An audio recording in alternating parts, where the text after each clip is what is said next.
na. Ito po kasi yung kumakalat na balita ngayon. Kalat na kalat po itong balitan to. Tapos, or, yung bagong banat ni BP Sara. Kaliwat kanan, naku! Ha? Makatulog pa kaya si Tamba nito? Grabe. Mangangayayat. Feeling ko lang mangangayayat ito abangan po ninyo ang pagmumuka nung mga gustong lumaban sa mga Duterte. Tingnan nyo po ang kanilang pagmumuka.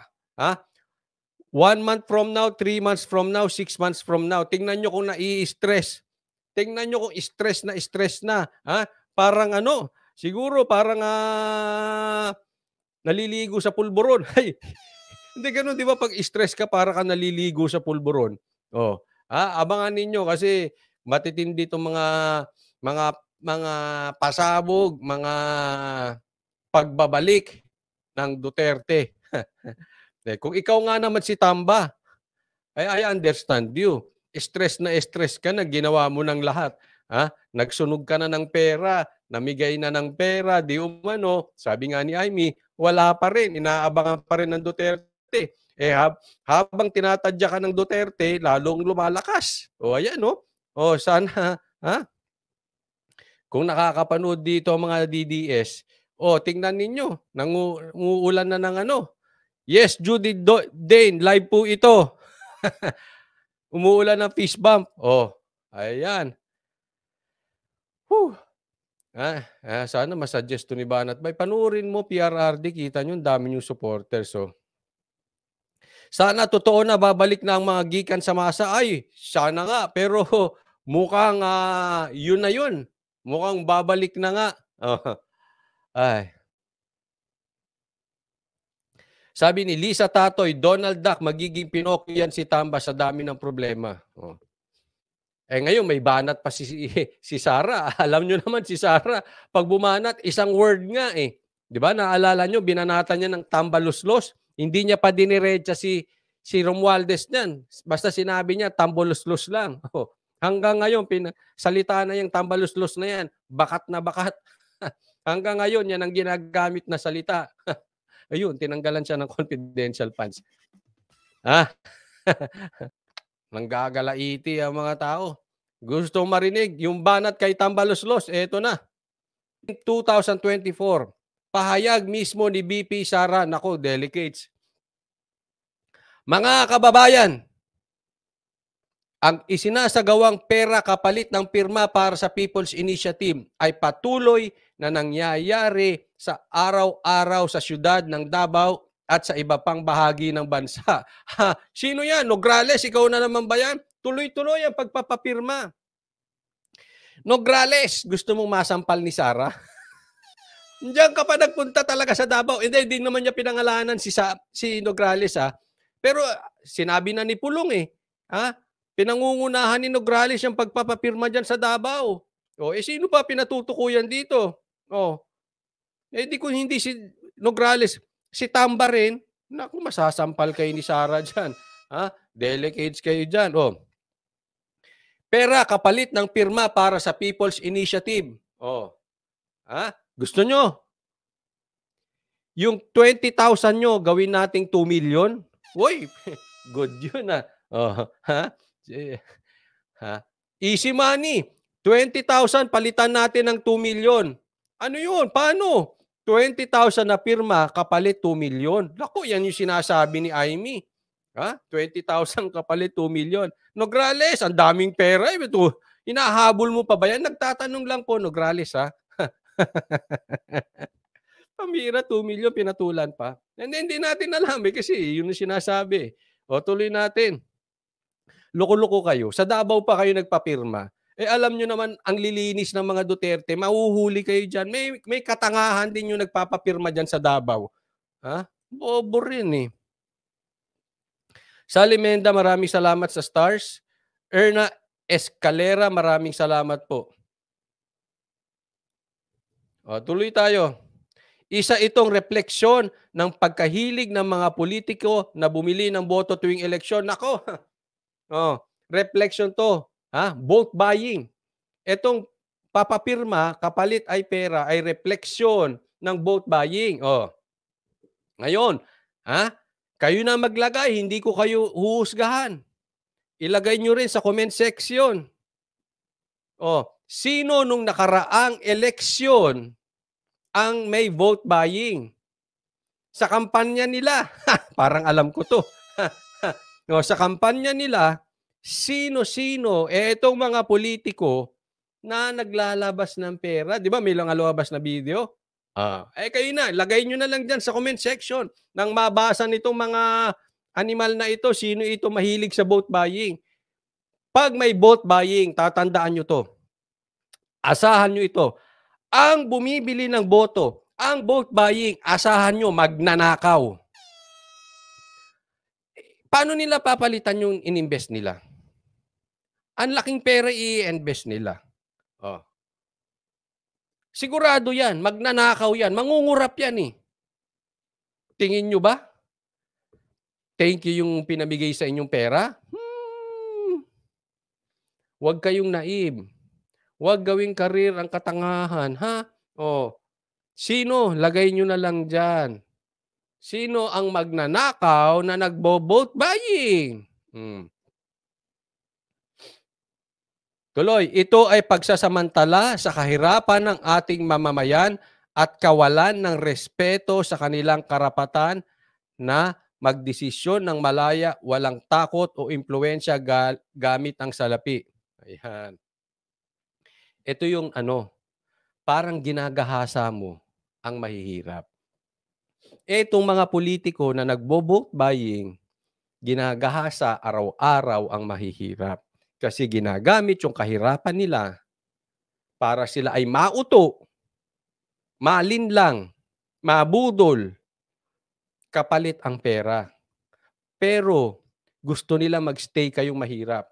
Para pag kailangan nila kayo, bibigyan kayo ng ulit ng pera tapos ang usapin. At ang ibinibigay sa inyo, barya. Ang kinikita nila, bilyon.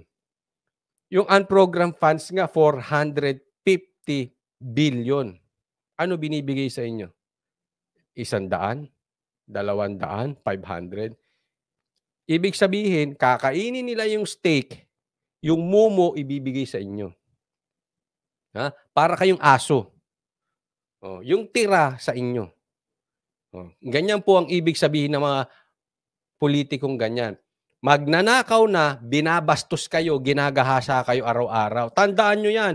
Pag kayo binibili ng barya, ginagahasa kayo yan araw-araw. Tuloy tayo. Mamaya, gikan sa masa, pag-usapan natin. Usa kinika pagpanamaytay sa dignidad sa mga yanong katawang Pilipino. Pasensya na po. Hindi ko po mabigyan ng komentaryo. Hindi ko maintindihan. Paki-explain nyo na lang dyan sa comment section ano sabi dito ni BP Sara. Kasi medyo Bisaya yun, di natin alam. Sinasalamin dito. Kasi Ilocano po ako. Pero Ilocanong hapsyaw. Kalahati lang. At hindi ako Marcos. Kahit Ilocano ako. Sige. Sinasalamin din nito ang kawalan ng pakialam ng mga politiko sa tunay na kalagayan ng mga ordinaryong Pilipino. Totoo. Wala silang pakialam sa inyo. Hindi lang Sara, BP Sara, hindi lang wala silang pakialam. Ginagahasa pa nga eh. Para sa mga Pilipino, alalahanin din natin na maaaring ang sukli sa suhol kapalit ng pirma sa People's Initiative ay seryosong konsekwensya sa ating buhay, kalayaan at kanibukasan. Correct. Hindi maaari kasi sabi dito ni Sara, maaaring ang sukli sa suhol, iba ang kapalit. Sa akin hindi maaari. Sure na ako. Sure na ako ang kapalit, ang sukli ng pirma nyo, kahirapan. Ang sukli ng pirma ninyo, uupo sila ng matagal. Uupo sila lang ang magpapalitan. Kaya gusto nilang gawing parliamentary eh. Kasi pag parliamentary, pwede mong pakilusin ng pera. Basta kontrolado mo ang Kongreso, iilan sa Kongreso kontrolado mo, hindi ka pwedeng alisin.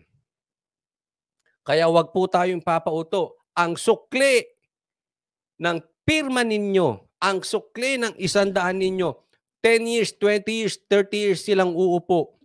Maaaring buong buhay mo na. Ilan lang ba ang adult age natin? 20 years, 30 years, 40 years, 'di ba? Paghihirapan mo 'yan. Hindi pa pinapanganak, yung mga walang apo rito, hindi pa pinanganganak yung apo ninyo, may utang na sa lintik na pirma na 'yan. Ang patuloy na pagsulong sa People's Initiative at Charter Change sa kabila ng laganap na kahirapan at kawalan ng katiyakan sa ating kapayapaan at kaayusan ay masakit na palatandaan sa kabiguang matukoy ang tunay na mga problema ng mga Pilipino at solusyonan ang mga ito. Okay. Ang pagsulong ng PPI, People's Initiative, hindi ko nga tinatawag na People's Initiative yan, tawag ko dyan Tamba Initiative at Charter Change ay para sa akin. Bagamat ang sinasabi nito ay hindi na itutukoy ang talagang problema ng Pilipino, which is kahirapan. Hindi po. Ang pinatutukuyan nitong People's Initiative, etong mga politiko walang pakialam sa inyo. Diretsahin na po natin, Madam VP Sara. Itong mga politiko na to walang pakialam sa mga Pilipino. Sa gitna ng ating kahirapan na yun ang dapat na inaatupag, presyo ng bigas, bilihin, gasolina, kakulangan sa trabaho, anong inaasikaso? People's Initiative. They are very insensitive. Hindi lang insensitive, walang konsensya yung mga yan. Kung ano-ano ang inuuna. Sige, ilaban mo, VP Sara. No? At alam na alam natin, ang tinutukoy dito ay yung mga galawan ni Tambaloslos. Bagamat hindi diniretso ni VP Sara, alam na alam naman natin na yung nangyari kahit yung Tambaloslos, hindi naman niya diniretso si Romualdez eh. Pero ang Pilipinong mahilig sa politiko, alam na alam, kahit ikaw ay pula, dilaw, berde, asul, kahit anong kulay mo, kahit anong political affiliation mo, alam mo si Tambaloslos ang tinutukoy. Ganon din dito. Hindi niya diniretso. Pero alam na alam natin ang banat na ito para kay Tamba. Naku, hindi mo na naman patutulugin. Sara, si Tamba. Mangangayayat yun. Naku, pabahira. May stress. Tingnan nyo, abangan ninyo ang magiging muka ni Tamba kung mai-stress. At this is very exciting. On Monday, balik na po ang session. Balik na po ang mga kongresista at mga sa 22. Bilang isang Mindanawan, ito, addressing yung mga taga Mindanao, nababahala ako sa travel advisory ng kamakailan ay inalabas ng pamahalaan ng Canada. Nakaw! Mga taga-Canada may nilabas sa pagbiyahe sa ilang bahagi ng Pilipinas. Dahilan umano ng mga insidente ng krimen, terorismo at armadong sagupaan at kidnapping. Ito, yung Canada, naglabas sila. Travel advisory. Mag-iingat. Especially sa Mindanao. Bakit? Violence. As simple as that. Paiksiin natin. Violence. Okay? Ito, yun ang sinabi ni Sara. Galing kay Sara. Hindi din natin masisi yung Canada. No? I mean, yung iba sa ating mga Pilipino, hindi man lahat. Medyo natatakot pumunta nga sa Mindanao. Ako gusto ko pumunta. Actually, gusto kong pumunta ng Davao. Ang mas higit na nakakabahala, ito na ito, ay ang pangamba na maaaring hudyat lamang ito ng parating na mas seryosong mga problema sa seguridad at kaayusan sa ating komunidad. Sana, okay, Tamba, ikaw ang ina-address dito, I believe. Sana ay unahin nating pag-usapan ang kapakanan ng mga Pilipino kaysa sa pagpasok ng mga dayuhan sa ating bansa. Unahin muna natin ang Pilipinas. Malaman po yun. Okay? Inaasikaso nyo yung pagpapaganda. Yung pagpasok. Yes, that is right. Walang masama doon. Kaya lang, ang isang bagay, inaayos po yan inside out. Anong ibig sabihin ng inside out? ayusin muna natin yung sa loob natin bago natin ayusin yung sa labas, paano sila papasok. Halimbawa, sa ugali, ayusin mo muna yung puso mo. Kasi pag inayos mo yung panglabas, pakitang tao lang yon.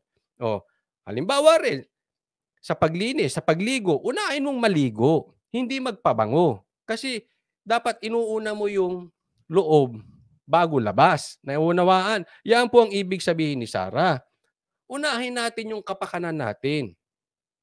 Anong nangyari? May confidential funds, para habulin itong mga rebelde at para patahimikin ang Mindanao, especially Davao. Para matahimik tayo dyan sa mga lintik na mga kaliwa na yan, mga rebelde na yan. Anong ginawa nyo sa confidential funds? Kaya nga kaibigan kayo nitong mga rebelde. Kinakaibigan nyo pa itong mga rebelde. Mahina na sila, pinapalakas nyo pa. Yun po ang ibig sabihin nito. Unahin natin yung Pilipinas, aasikasuhin nyo paano sila makakapasok sa atin. Kung dugyot naman tong atin. Unahin nating ayusin yung Pilipinas. Unahin natin ayusin yung peace dito. Tanggalin natin ang violence. Paano mo matatanggal kung pumapasok ang droga? Paano mo matatanggal pag ang mga rebelde namamayagpag? Yung iba nga dyan, baka mamaya may rebelde pa dyan sa Kamara. Oh. Diba? Sinabi pa nga ni Senator Bato, may isa pa nga membro, eto si Raul. Recruiter pa ng NPA. Oh. Tapos, sila, itong napagbintangan di umano na recruiter ng NPA, sila yung nagrereklamo ng confidential funds. Ang galing, no? Ang galing ng mundo. Samantalang itong confidential funds ay para habulin yung mga rebeldeng NPA. Sinong kinampihan ninyo? Etong mga NPA. Etong mga recruiter ng NPA. Oh, mga tulongges, diniretso ko na. Pero alam natin ang pinatutukuyan dito ni BP Sara ay itong mga animal na nasa kamera. Wag na natin paikot-ikutin. Si Tamba yan. Ha?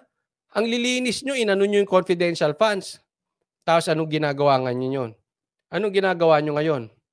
Bumibili kayo ng boto. Bumibili kayo dyan sa People's Initiative ng pirma. Davao pa. Of all places. Davao pa. Ang ginanyan nyo, mga lintik talaga.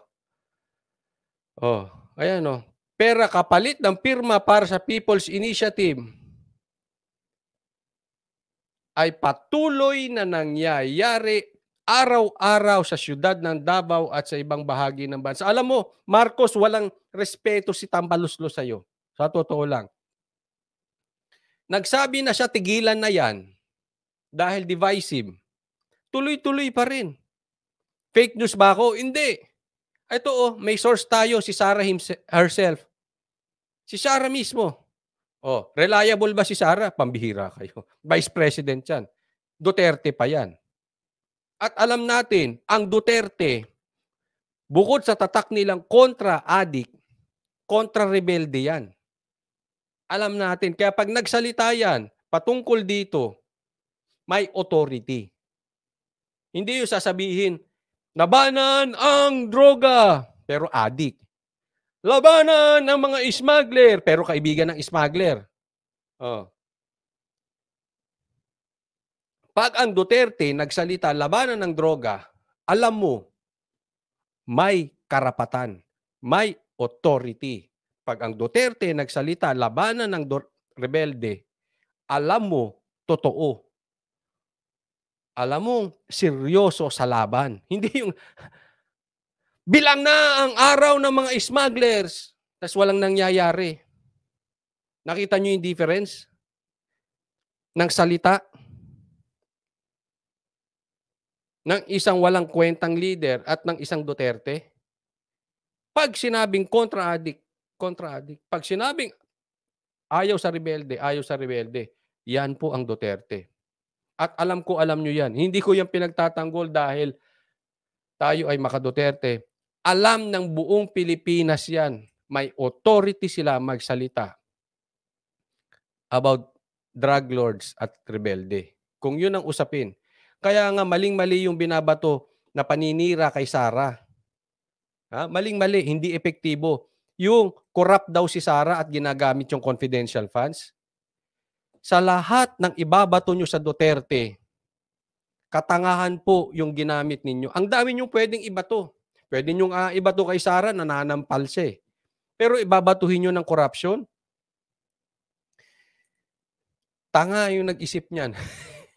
Kasi alam na alam natin ng Duterte, hindi corrupt. Oh.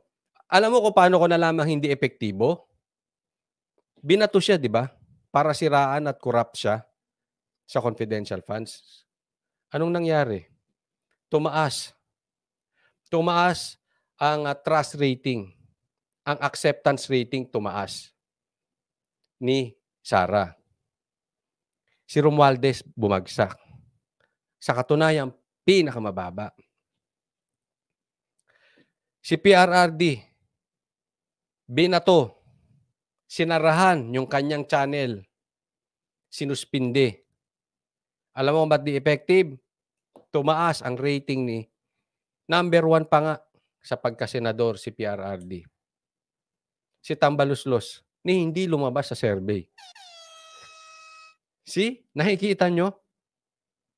Kung gagamit kayo ng demolition job against sa mga Duterte, this is not effective.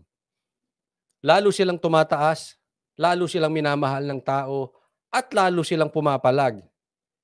Kaya ngayon, stress kayo.